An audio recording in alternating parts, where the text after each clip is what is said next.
안녕하세요. 저는 남자친구 집에 인사드리러 갔다가 파혼합니다. 저희는 만난 지 1년이 조금 넘었어요. 상견례는 내년에 하기로 했고 남자친구 부모님이 먼저 인사를 하러 오라고 해서 인사를 하러 갔어요.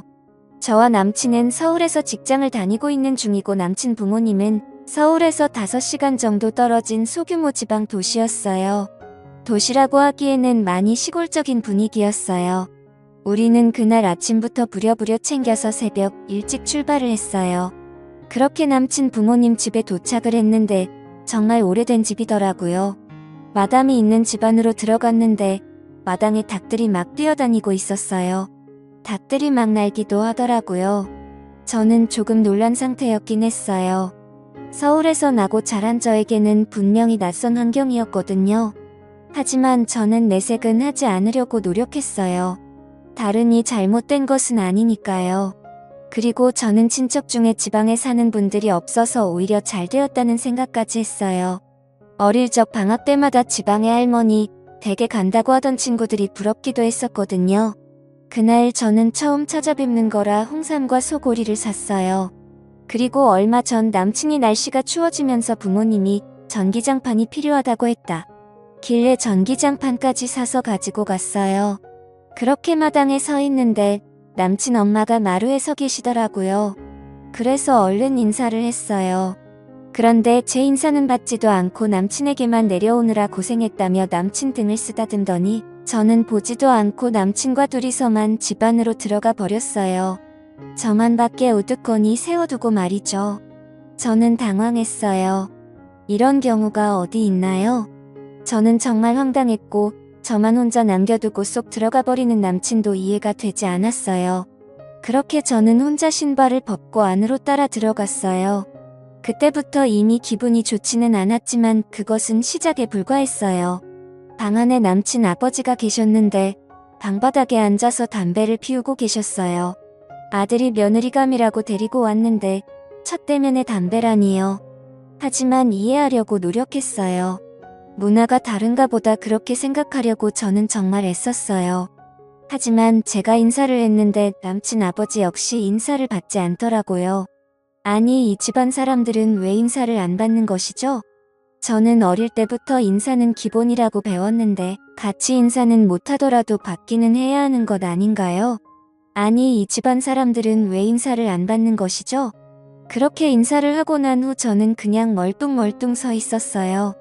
아무도 앉으라는 말도 없이 남친에게만 오느라 고생했다고 그러고 있더라고요. 저는 그렇게 허수아비가 되어 한동안 서 있었고 주변을 둘러봤는데 오늘 제가 오는 것을 몰랐던 것 같다는 느낌이 들었어요. 손님 맞을 준비가 하나도 안 되어 있었거든요. 방 한 구석에 옷들이 그냥 막 쌓여 있었어요. 제가 어디 앉을 자리를 찾기가 힘들 정도였어요. 그래도 첫 만남인데 이건 아니지 않나 싶었어요. 집이 좋고 나쁘고가 중요한 것이 아닙니다. 하지만 최소한 손님이 온다고 하면 많이는 아니더라도 조금은 준비를 해야 하는 것 아닌가요? 이 집안에서는 저란 존재를 아주 어창게 생각하는구나라는 느낌이 들 정도였어요. 그렇게 저는 가지고 온 선물을 한쪽으로 밀어두고는 구석에 자리를 찾아서 앉았는데 남친 아버지가 제가 들고 온 선물을 보더니 처음으로 입을 열었어요. 그런데 첫말이 겨우 전기장판이 뭐냐?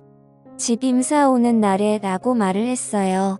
그래서 제가 깜짝 놀라서 남친 아버지를 바라봤는데 저에게 바로 들어보니 너네 집 부자라고 하던데 꿀남 이거 가지고 왔나 라고 말을 했어요. 나는 침대가 필요하거든 그거 있잖아. 돌침대 그거 하나만 사주라 라고 말을 했어요. 정말 어이가 없다는 말은 이럴 때 쓰는 것이구나 라는 생각이 들더군요.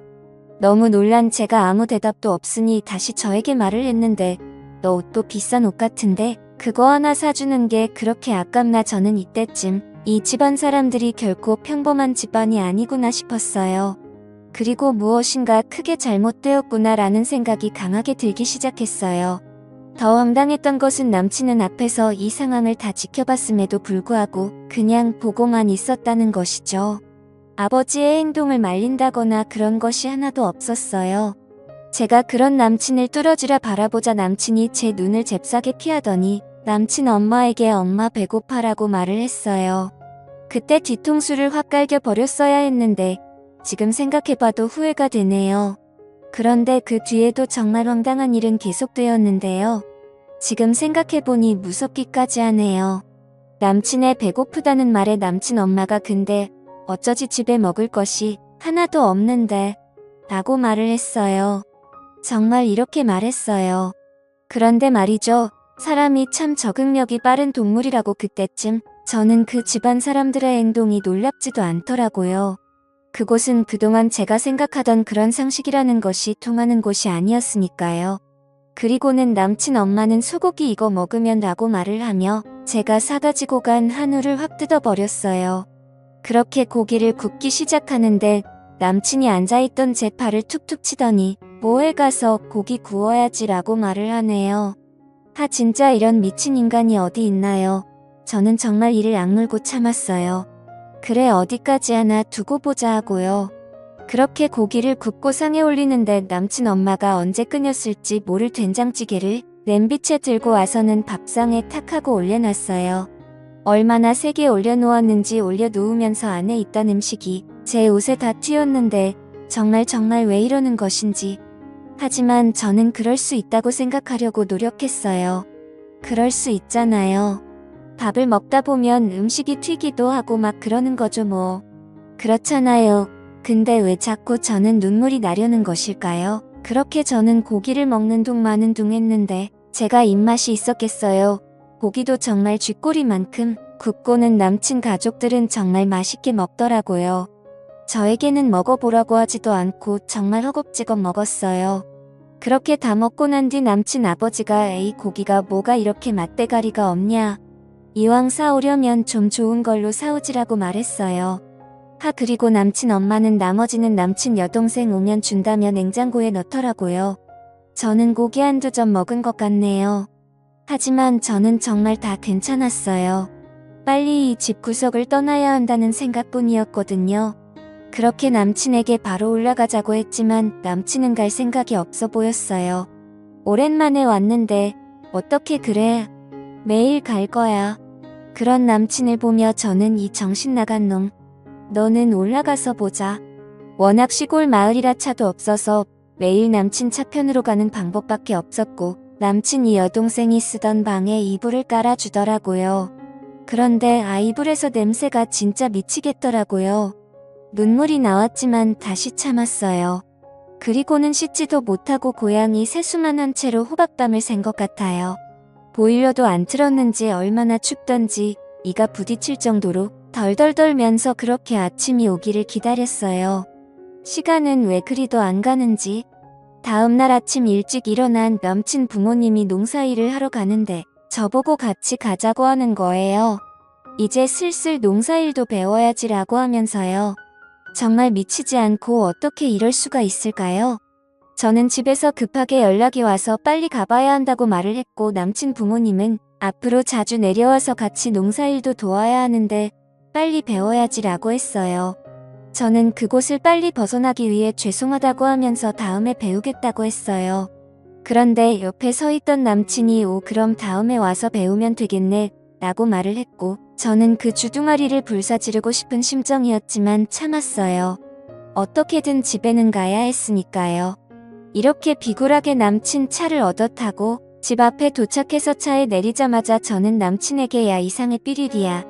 너 앞으로 연락하지 마. 진짜 빡치네라고 말하고 집으로 올라왔어요. 남친은 그 뒤 저에게 전화를 해서 무슨 말이냐. 인사까지 잘 다녀오고 끝이라고 했고 저는 그 말에 화가 치밀어 올랐어요. 뭐 인사까지 잘 다녀와. 그게 잘 다녀온 거냐? 너 이렇게 정신나간 놈이었어 라고 말하고 저는 다시 남친에게 아무튼 나한테 다시 연락하지 마. 너네 집 구석 생각만 하면 끔찍하니까 라고 말하며 전화를 끊어버렸는데 정신나간 남친은 제가 도저히 이해가 안 된다는 거예요. 완전 정신나간 놈이죠. 아니면 내가 어떤가요? 저보고 이상하다며 집안에 인사까지 했는데 못 헤어진다고 합니다. 그리고 저에게 계속 연락을 해뒀어요. 하지만 제 이야기를 들은 저희 가족들은 한동안 말을 잇지 못했는데 특히 엄마는 갑자기 긴 목을 잡으며 두통약을 찾더니 방으로 들어가 버리셨고 아버지는 정말 심각한 표정으로 당장 헤어지라고 단호하게 말씀하셨어요. 그리고 저희 언니는 굉장히 흥분해서는 이대로 못 참는다며 몇 날 몇 길을 혼자 씩씩거리면서 다니더니 갑자기 저에게 남친을 집으로 초대하라는 거예요. 그래서 제가 깜짝 놀라서 헤어졌다니까 무슨 말이야 라고 말을 했는데 언니는 미쳤니? 그냥 헤어지게 나는 그놈 그냥 안 놔둘 거야. 이번 주 토요일에 집에 오라고 해. 감히 우리 가족을 건드려? 라고 말했는데 엄마와 아빠는 그런 언니에게 미쳤다며 그놈 얼굴 절대 보지 않겠다고 펄쩍펄쩍 뛰셨어요. 하지만 뭔가에 하나 꽂히면 끝을 보는 성격인 언니가 가만히 있을 사람이 아니었죠. 그래서 곧 시합격도 다른 사람들보다 더 빨렸으니까요. 가끔 보면 무서운 구석이 있거든요. 우리 언니요. 하지만 이번에는 부모님도 지지 않았어요. 집으로 부르기만 해봐. 라고 언니를 협박하기에 이르렀는데 저희 언니는 그런 부모님에게 그럼 엄마 아빠는 그날 나가 있어. 내가 알아서 할게 라고 말을 했어요. 그렇게 엄마 아빠는 두 손 두 발 다 들었고 저는 언니가 시키는 대로 남친을 초대했어요. 남친은 헤어지자던 제가 갑자기 집으로 초대를 하니까 신이 났죠. 저는 그런 남친에게 언니가 시킨 대로 우리 부모님 한우 좋아하니까 꼭 사와라고 말을 했어요. 그리고 남친은 한우와 과일 같은 것을 사서 저희 집에 왔어요. 남친이 집에 들어왔는데 일어나 보지도 않던 언니는 그렇게 선물을 들고 서 있던 남친을 보며 겨우 이딴 것을 사온 건가? 첫 인사 오는 날에 라고 말을 했어요. 저는 깜짝 놀라서 언니를 바라보았는데 언니는 남친을 똑바로 쳐다보지도 않고 다시 말을 했어요. 우리 아버지가 골프를 아주 좋아하시는데 다음에 올 때는 골프채로 사오게나라고 말을 하는 거예요.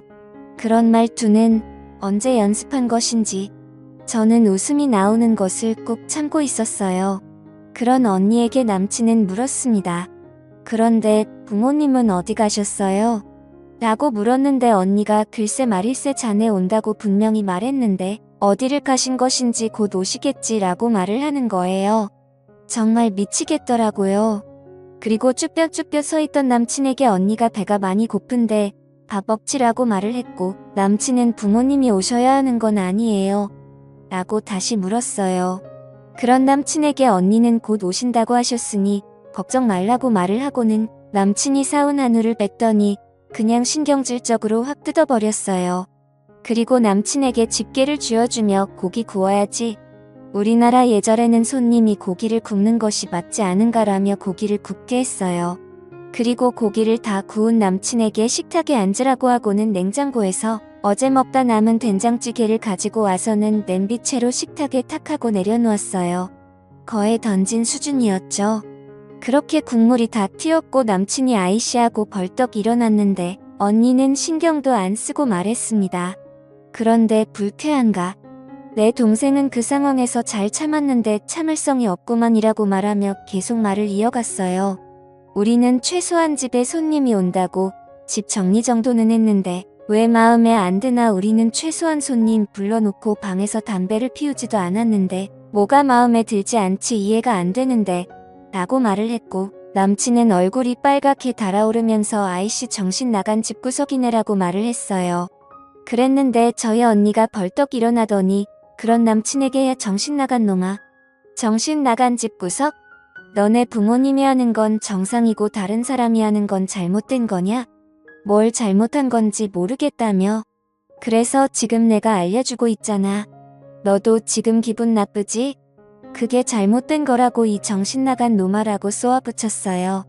그리고는 한마디를 더 했는데 아무것도 없는 놈이 내 동생 만나서 땡 잡았다 그랬지. 선물 들고 간 사람한테 겨우 그거 사왔냐고 핀잔을 줘. 처음 인사 간 사람한테 돌침대를 사오라고. 이게 지금 어느 나라 예의범절이냐라고 말하던 순간 남친놈이 갑자기 저희 언니 뺨을 때리려고 손을 들었는데 저희 언니가 왜 때리게. 역시 무식한 놈들은 손이 먼저 올라가지. 안 그래? 너 나 때리는 순간 경찰서 갈 준비해. 저기 CCTV 보이지. 내 동생한테 들었는지 모르겠는데 나 변호사인데 나는 절대 합의 같은 건 안 해. 나 이 바닥에서 독종으로 유명하거든 이라고 말을 하니까 남친놈이 쫄아서 손을 내리더라고요. 그리고는 아이 거지 같아서 라면서 투덜거리면서 나가버렸어요. 저는 너무 놀랐어 있는데 언니는 아무렇지도 않게 남친이 구운 고기 전부를 음식물 쓰레기통에 버려버렸어요. 그리고는 생각보다 더 거지 같은 놈이네라고 말을 했어요. 그리고는 저에게 너 인생 끝날 뻔했다고 어디서 저런 놈을 만나고 다닌 거냐고 잔소리를 엄청 해댔습니다. 그런데 그런 언니 모습을 보니 오히려 눈물이 났어요. 저에게 이런 가족이 있다는 것에 얼마나 감사하던지요. 그 뒤 남친은 연락이 없고요. 요즘도 가끔 꿈을 꾸는데 전 남친 집 마당에서 날아다니던 닭이 나와요. 정말 너무너무 무서운 꿈이었어요. 그래도 미리 알게 되어서 얼마나 다행이에요. 저는 당분간 남자친구 안 사귀려고요. 너무너무 끔찍한 경험을 하게 되니 남자만 봐도 현기증이 난답니다. 마지막으로 여러분들도 조심하시길 바랍니다. 긴 글 읽어주셔서 감사합니다.